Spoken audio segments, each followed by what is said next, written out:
नमस्कार मित्र मैत्रिणींनो, तर आपण पाहत आहात की आपल्या चॅनलवर आज विनेश फोगाट यांच्यासोबत मी चर्चा करत आहे। विनेश जी, आपको पता नहीं होगा, जो मेरे चैनल देखने वाले सभी लोग हैं, जब आप डिस्क्वालीफाई हो गए थे तो लिटरली हर कोई इतना अंदर से टूट गया था, इतना मतलब बहुत ज्यादा। मुझे ऐसे लग रहा है कि ये जो सारे दर्शक है अभी जो देखेंगे उनको बहुत अच्छा लग रहा होगा कि आप हमारे ये प्लेटफॉर्म में आई है, तो आपका स्वागत है। और आप जो विधानसभा में जीती है इसके लिए आपको बहुत बहुत बधाई। धन्यवाद जी, बहुत बहुत। तो कुछ सवाल पूछती हूँ मैं। पहला सवाल ये है कि अभी आप स्पोर्ट्स से पॉलिटिक्स में आई है, तो ये जरूरत आपको क्यों लगी कि एक स्पोर्ट्स पर्सन होने के बाद भी ये आपने ज्वाइन करना चाहिए, स्टैंड लेने में क्या थॉट था? एक्चुअल में 2 साल पहले जो हमने एक्चुअल में जिंदगी का जो सार था वो देखा था, वो रोड पे बैठ के हमने देखा था। हमें ऐसे लगा था कि हम सब कुछ बदल देंगे रोड से, जो नहीं हुआ, अनफॉर्चुनेटली नहीं हुआ। लेकिन जो हमारे साथ में जितना अपमान हुआ उतना शायद किसी भी कंट्री में किसी भी एथलीट के साथ में नहीं हुआ था। तो उसके बाद में देखा कि कहाँ से क्या चेंज हो सकता है, कि कहाँ पे ये पावर है। तो उस प्रोटेस्ट के दौरान जब हमने गवर्नमेंट से मांग किया कि उसके ब्रजभूषण के ऊपर ऐसे एक्शन लेना चाहिए, तो एक किसी बहुत बड़े बीजेपी के नेता ने मैं बोला, क्योंकि वो पॉलिटिशियन है और उसके अंडर में इतनी सीटें हैं, इन्फ्लुएंस करता है वो इतनी सीटों को, इसलिए हम नहीं ले सकते। तब हमें धक्का लगा था कि अच्छा, आज मतलब स्पोर्ट्स पर्सन से बड़ा पॉलिटिशियन है, क्योंकि उसके हाथ में वोट्स हैं। तब हमें कि हाँ, ये यहाँ पे पावर है इन लोगों का। कितनी आप गंदगी करो पूरे देश में, लेकिन अगर आपके पास में वोट हैं, अगर आप वो इन्फ्लुएंस करने का ताकत रखते हो, तो वहाँ पे आप लोग पावरफुल हो। उसके बाद में ओलंपिक से आए हैं, ये सब हुआ है। और जिस तरीके से मैं स्पेशली प्रियंका जी का नाम लेना चाहती हूँ उस चीज़ में, एक अच्छी सोच भावना के साथ में लगा कि शायद हमें साथ में खड़ा होना चाहिए, क्योंकि जब हम बुरे टाइम पे थे वो चाहते तो मैं तब भी पॉलिटिक्स ज्वाइन करवा सकते थे। कि आ जाओ हमारी पार्टी में, और हम तो ऐसे टूटे हुए थे कि हमारे से तो कुछ भी करवा लो। लेकिन उन्होंने बोला कि आप रेसलिंग करो, आप जीतो, आप मेडल लेके आओ, आप जैसे देश के लिए खेलो, खेलते रहो, हम आपके साथ में खड़े हों। आपको किसी लॉयर की जरूरत है, आपको किसी भी चीज़ की जरूरत है, हम एज ए कांग्रेस पार्टी मैं आपके साथ में खड़ी हूँ। तब ऐसे लगा था कि पॉलिटिक्स में अच्छे लोग तो हैं, ऐसी बात नहीं है कि सभी लोग बुरे हैं, सभी लोग सिर्फ वोट्स का वो देखते हैं। हमारे पास तो वोट्स भी नहीं थे, हम तो सिर्फ एक साधारण एथलीट थे।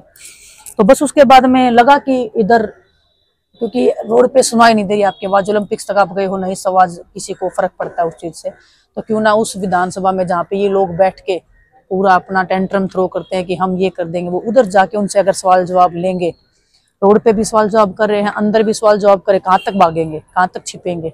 तो कम से कम हम उनको फेस तो कर सकते हैं, पूरी दुनिया को दिखा तो सकते हैं कि हाँ, कि हमें वो हक चाहिए, हम एथलीट को जो डिजर्व करते हैं। तो आपको ये लगा कि वोट की पावर आपके पास चाहिए, लेकिन बहुत सारे ऑप्शंस थे, बहुत सारे पार्टीज थे, आपने कांग्रेस में आने का क्यों चूज किया? इसके बारे में कोई एक थॉट है? पार्टीज डेफिनेटली बहुत थे, लेकिन मैं हरियाणा से हूँ और पूरे देश में आप देखो 2 ही बड़ी पार्टी है, हमेशा रही हैं। और दूसरा, मेरा खासकर प्रियंका जी से ज्यादा मैं अटैच हो गई कि एक मुझे सिर्फ पॉलिटिशियन नहीं चाहिए था, पॉलिटिक्स नहीं चाहिए था, मुझे एक अच्छा इंसान जो चाहिए, कि जो मतलब पॉलिटिक्स से हटके आपके साथ में बैठा हो, वो मुझे एक इन्फ्लुएंस करके गया है। मैं इसमें ममता जी का भी नाम लेती हूँ, वो बहुत अच्छी लेडी हैं। जब हम गंगा में मेडल थ्रो करने गए थे, तब उन्होंने हमसे काफी फोन कॉल करके एक किसी पश्चिम बंगाल बहुत बड़ा राज्य है, वहाँ का मुख्यमंत्री आपको कॉल पे कॉल किया जा रहा है सिर्फ ये रिक्वेस्ट करने के लिए कि बेटा मेडल मत डालो। अच्छा। इनको कुछ फर्क नहीं पड़ेगा। तो डेफिनेटली मतलब अच्छे लोग हैं पॉलिटिक्स में, लेकिन वो एक ही में जा सकते हो आप, ऐसे नहीं है कि आप 2-3, अगर मैं चाहती हूँ 2-3 पार्टी में, मेरा भी मन करता है कि उधर भी अच्छे लोग हैं, उधर भी हैं। अच्छा। तो जा सकते थे, लेकिन मतलब इसमें गए हैं। और पार्टी कोई भी हो, मुझे ऐसा लगता है कि एक विचारधारा का भी वो करता है, कि उनकी जो विचारधारा है, जो कांग्रेस की हमेशा रही है।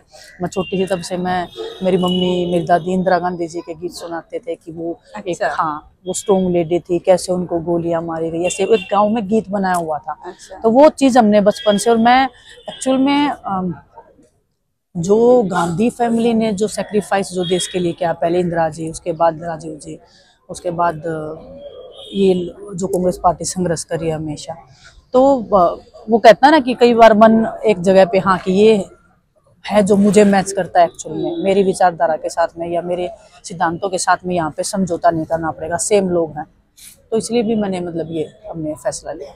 अच्छा, तो अभी दूसरा सवाल ये है कि महाराष्ट्र में बहुत सारे यूथ्स है जो अभी स्पोर्ट्स में है, स्पोर्ट्स में आना चाहते हैं और आपको एक आइडल की तरह, आइडियल आप की तरह आपको देखते हैं, तो मुझे ऐसे लगता है कि स्पोर्ट्स में आइए और पॉलिटिक्स में भी आइए, तो ये चीज करने में, ये जो आपका क्या बोलते जर्नी था, उसमें क्या चैलेंजेस है एज ए फीमेल?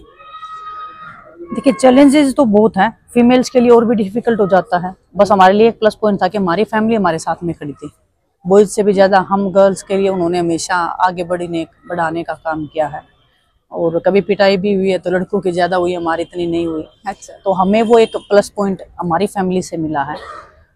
दूसरा, एज ए स्पोर्ट्स पर्सन अगर हम पॉलिटिक्स में आए हैं तो एक हम चीज़ कर सकते हैं कि जहाँ पे भी कांग्रेस पार्टी का गवर्नमेंट बनता है वहाँ पे हम शीर्ष नेतृत्व को बोल के कि सर देखो ये स्पोर्ट्स के लिए आप करो, हम स्पोर्ट्स पर्सन हैं, हमें चाहिए हमारा स्पोर्ट्स कैसे ग्रो करे, कैसे उनका भला हो सकता है, तो वो डेफिनेटली हम एक चीज़ करवा सकते हैं। एक पॉलिटिक्स में आने का एक जरिया ये भी हुआ कि आप जो रीच है वो ईजी हो गई आपकी, कि आप मिल सकते हो लोगों से कि हाँ सर मैं भी आपकी पार्टी में हूँ, आप भी हैं, प्लीज़ ये स्पोर्ट्स के लिए करिए। तो कोल्हापुर में बहुत ज़्यादा पोटेंशियल है, मतलब ऑब्वियसली पूरे महाराष्ट्र में है, लेकिन कोल्हापुर का क्योंकि मैं छोटी थी उसके बाद तब नाम सुना था। फिर मेरे हस्बैंड थे वो आज से 10-15 साल पहले कोल्हापुर में आए थे ट्रेनिंग करने के लिए। अच्छा। हरियाणा से हर दूसरा एथलीट यहाँ पे ट्रेनिंग करने आता है, तो मतलब कुछ तो है ना यहाँ पे। हरियाणा जो जिसको स्पोर्ट्स का हब बोल रहे हैं वो महाराष्ट्र में ट्रेनिंग करने आ रहा है, तो महाराष्ट्र में पोटेंशियल है, बस जरूरत है कि एक सही मार्गदर्शन के, अच्छे कोच के, अच्छे स्टेडियम की। तो अगर माँ विकास अघाड़ी का इधर सरकार बनता है, इस चीज को हम डेफिनेटली पुश करवा सकते हैं। एज ए खिलाड़ी होने के नाते ये तो हमारे खिलाड़ियों को फायदा होना चाहिए कि कोई खिलाड़ी उनके लिए कुछ करवा सकता है, तो स्टेडियम अच्छा होना चाहिए। और यहाँ पे आज मैं मिली हूँ तो फेंसिंग का भी खिलाड़ी है, रग्बी का भी है, जूडो भी है, रेसलिंग भी है, तो एक पूरे जैसे आपको ओलंपिक्स में मेडल चाहिए तो मल्टी स्पोर्ट्स में चाहिए ना, तो यहाँ पे है वो पोटेंशियल। वो जो फेडरेशन है, ओलंपिक फेडरेशन या फिर जो संस्था है यहाँ के गवर्नमेंट की संस्था, उसमें पॉलिटिक्स का कितना इंटरफियरेंस होता है या नहीं होता है, हमको पता नहीं है। बहुत ज्यादा होता है, हर अच्छा। चाहे स्टेट पॉलिटिक्स फेडरेशन हो, चाहे कंट्री के लेवल पे, अगर जितने भी स्पोर्ट्स फेडरेशन है, नेशनल फेडरेशन, सभी में पॉलिटिशियन बैठे हुए हैं। तो बिल्कुल मतलब ये चीज हम अगर उम्मीद करते हैं कि 2019 में कांग्रेस पार्टी की सरकार आए तो पॉलिटिशियन स्पोर्ट्स से दूर होने चाहिए, क्योंकि क्या होता है ना, स्पोर्ट्स पर्सन जो जितनी चीजें फील करता है वो पॉलिटिशियन के सामने नहीं बोल पाता। वो लोग इतना ना तो इनफ टाइम देते हैं ना, वो अपना दादागिरी के कारण वो खिलाड़ियों को दबाने की कोशिश करते हैं, हर तरीके से मतलब उनको कंप्रेस करने की कोशिश की जाती है। तो एथलीट ग्रो कैसे करेगा? तो पॉलिटिक्स का स्पोर्ट्स से दूर रहना चाहिए, यहाँ पे पॉलिटिक्स का कोई स्थान नहीं होना चाहिए। ये तो हम मतलब जब तक है, मतलब काफी रीजन रहे हमारे पॉलिटिक्स में आने के, ये सब चीजें हम अंदर बोलते हैं ना, गंदगी को अंदर घुस के साफ कर सकते हो, बाहर से नहीं होने देते। काफी बहुत सारे लोग बैठे हैं जो आपको नहीं करने देते साफ, तो हमें इसलिए गंदगी में हमें खुद डुबकी लगानी पड़ी है। बराबर है। आपने मुझे लगता है 2014 के पहले भी खेला है, तो 2014 के बाद में गवर्नमेंट चेंज हुई है, बीजेपी की गवर्नमेंट सत्ता में आई है केंद्र में, तो आपने क्या चेंज देखा इंस्टीट्यूशंस में, वो कितना बदला? देखिए, मैं अगर ग्राउंड लेवल पे बात करूं तो स्थिति कुछ ज्यादा डिफरेंट नहीं है, ठीक है। अगर आप आज भी आप देखो, यहाँ पे बच्चे हैं, ठीक है, इनको खाने को भी नहीं है, ठीक है। 10 साल से बीजेपी की सरकार है, जब मेडल जीतने लग जाते हो तब आप क्या दे रहे हो वो मैटर नहीं करता। जब बच्चे ग्राउंड में हैं, जब वो सीखना चाह रहे हैं, तब वहां पे क्या दे रहे हो वो मैटर करता है।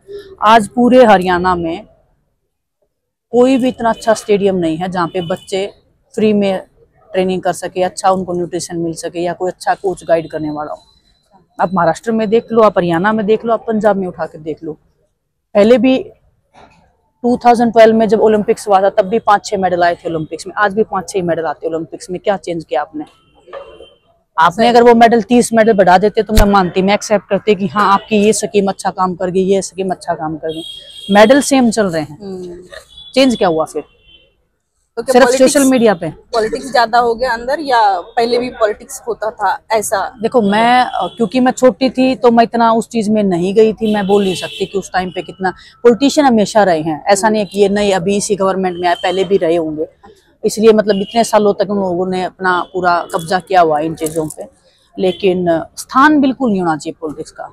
अगर हम एज ए स्पोर्ट्स पर्सन अगर हम पॉलिटिक्स में आए तो कम से कम हम कल को आने वाले टाइम में ये लड़ाई तो लड़ ही सकते हैं कि यहाँ पे पॉलिटिक्स को खत्म करो सर, कैसे भी करके। वो तो हम मेरा तो मतलब मुख्य एम है कि जिस दिन भी अगर सेंटर में अगर कांग्रेस सरकार आती है उस दिन ये चीज सबसे पहला अगर स्पोर्ट्स के लिए कुछ अगर लो लाना होगा या सफाई करनी होगी तो सफाई यहाँ से होगी कि आप सबको हटा दो वहां से, स्पोर्ट्स पर्सन को अंदर उठाओ। स्पोर्ट्स पर्सन भी अच्छे, हर स्पोर्ट्स पर्सन में वो भावना नहीं होती है अच्छा करने की, तो वो भी अच्छे, चाहे कोई जरूरी नहीं ओलंपिक मेडलिस्ट हो, आप स्टेट का जो मेडलिस्ट है वो उसकी भी जो सोच है, उसका जो देखने का नजरिया वो बहुत अच्छा हो सकता है। तो आप मेडल के साथ में कंपैरिजन मत करो, लेकिन अच्छा पर्सन जो हो जिसमें सच में भावना हो कुछ करने की, उसको लेके आना चाहिए। नहीं सही है। आप जो महाराष्ट्र के सारे स्पोर्ट्स में जो यूथ है उनके लिए आप क्या संदेश देना चाहेंगे?